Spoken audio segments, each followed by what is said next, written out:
Putting aside our sorrow, we renewed our faith in the prophecy that other rings would be found, and see how our faith has been rewarded. The Covenant used to be the main threat, and it was a MacGuffin in the original Halo series because the real threat was the Forerunner legacy and the Flood itself. The Forerunners have been the source of so much mystery throughout the Halo franchise. It was something that was just fascinating to us. So far it's been a lot of stumbling into their belongings. Like we found Halos. And now we found something more. We found the Prometheans. There's a degree of animalistic fierceness that maybe you didn't see in previous games. The conditions and the context are what pit a hero and antagonist against each other. For this game, we're going to get to see a lot of complexity to their civilization. From their worldview, what they're doing has to make sense. Trying to figure out ways to tell that story without interfering with the shooting aspect of it has been a really challenging thing. We've gotten glimpses of this Forerunner presence that was kind of always there, open as to whether it would ever erupt. And it did. We're trying to really take game systems and manipulate them and give them emotional coloring and context. We wanted to create something that could stand alone and be an enemy that is just as challenging, just as engaging as the Covenant has been in the past for Halo. A lot of that initial discussion was around if you had this incredibly evolved race and they were well beyond humanity, the Covenant, what would that look like?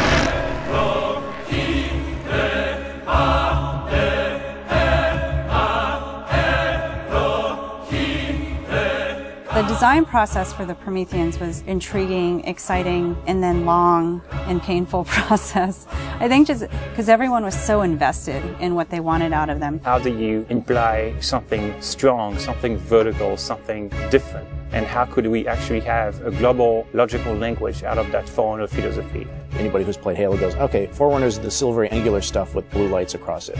That's really the language kind of in a nutshell. For us, it was important to break that, but still find kind of like a mathematical organization. We had to do a very clear separation of style, shapes, colors, right from the start. I think the Knight's been through almost like 15 plus iterations of geometry. This sheet is like very traditional way of doing brainstorming. You just do silhouettes and then we take it and iterate some more and more and more. We didn't want them to look like monsters because they're not monsters. We had a version that looked very demon-y. These things on his back, they would go together and they would like flare out when the player was being spotted. We didn't want the Prometheans to look like robots because they're not robots. A version that looked very thin and spindly. We would see one, it's like, you know, that one looks cool, but it really doesn't convey commander of the battlefield. We had other stuff where they could clamp on and have these big, hulking, massive armors on top of them that would really change the variant look. For us, it was important to get it into something that people could relate to, which I think is always going to be a challenge when trying to take the Foreigner language and create a character. Making sure that his head stood out, that you could see it, that players had the ability to headshot it.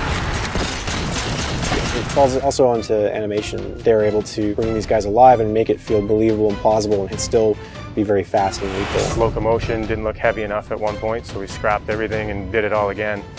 The Knight's like 12 feet tall, so if it doesn't feel heavy and menacing as it's walking around and doesn't intimidate the player, then we're not doing our job. There were not a lot of real-life elements that we could take. There are joints there, some of them are not physically connected. They're holed up with the space in between them, which is some of the features that the architecture has, which is big, massive buildings like floating, defying gravity.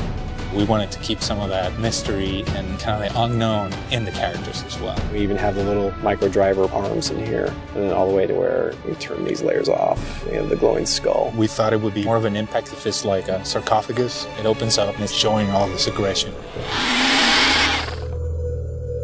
There's certain ways to approach fighting and elite with a group of grunts, and really what we wanted to do was change that up. The Covenant are tried and true. You know what you're going to get out of a grunt, you know what you're going to get from a jackal with his shield, the toughness of elites. Here are the brand new hooks to the sandbox.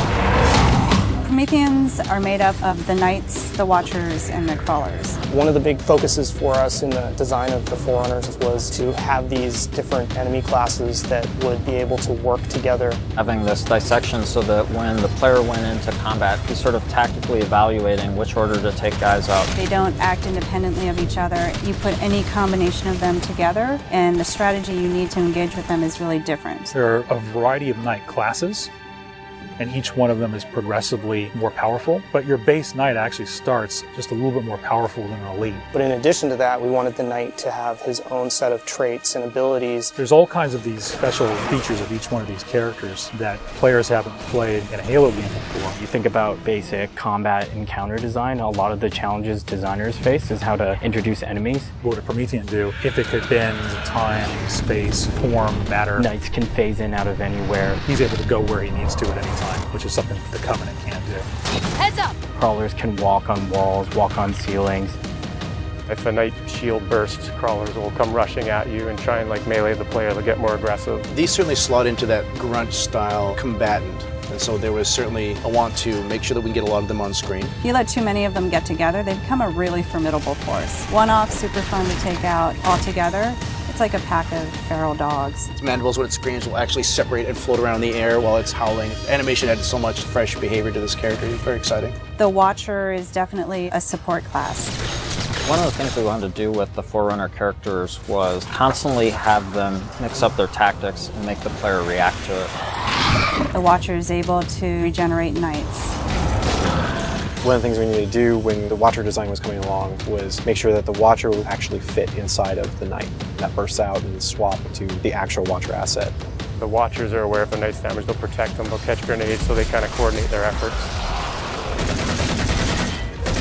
The Prometheans feel like the most advanced of the bunch. They're able to bring all of their technology and wisdom to the battlefield. With new enemy class comes new weapon class. We literally concepted probably 200 weapons for this game before we settled on the half a dozen that went in. It's kind of like you've got that balance between humans' model of what a weapon's like and the desire to want to try and make something crazy and futuristic. We tried coming up with this perfect mix of stuff that was still relatable. You would still identify a weapon as a rifle or a shotgun or a submachine gun, even though they're almost magical.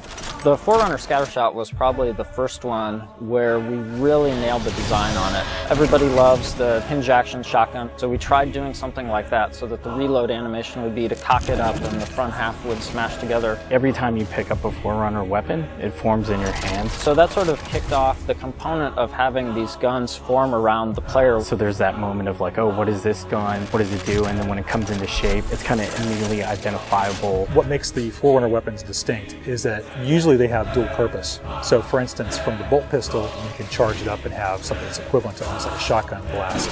In the case of the light rifle, we actually experimented with doing dual firing modes. We tried to make it so that it was the best of both worlds with a BR and a DMR. It works like the battle rifle when you're not scoped, but has a little spread, has 3-shot burst, and it works like the DMR when you are scoped, so it's like a mini sniper rifle in a way. It actually changes to a different firing mode where the projectiles are stronger. One of the big things that we really focused on for them was making sure that the weapon doesn't just feel like a chunk of metal, but that it actually has glowing energy that's flowing through the gun, going down the barrel, so that everything is very full of life. The moment where all the Promethean effects really started to click the most was when we started showing the dissolve whenever you kill a knight. That was really when we started to feel, yes, this is something cool, this is something unique, and something that we haven't really seen before. This is an early prototype of the Knight E-Res. As the sphere expands, you see the particles are birthed, and everything in the red region you see will be the crack and the erode. When you shoot and kill the knight, the actual point on the body where you did the damage is where the dissolve starts. So if you shoot from his foot, he will de-res from the point of his foot up. The end result, when we blow up a knight, they dissolve, proving that the technology works.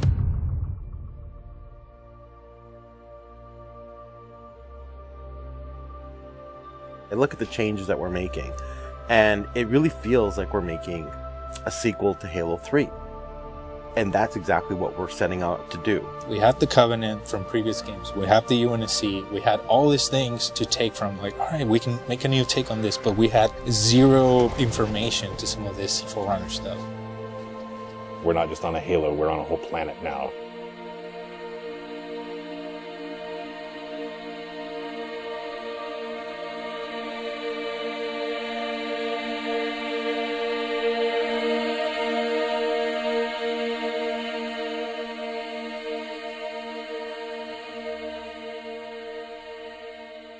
We're not just threatening one corner of the galaxy, we're threatening everything.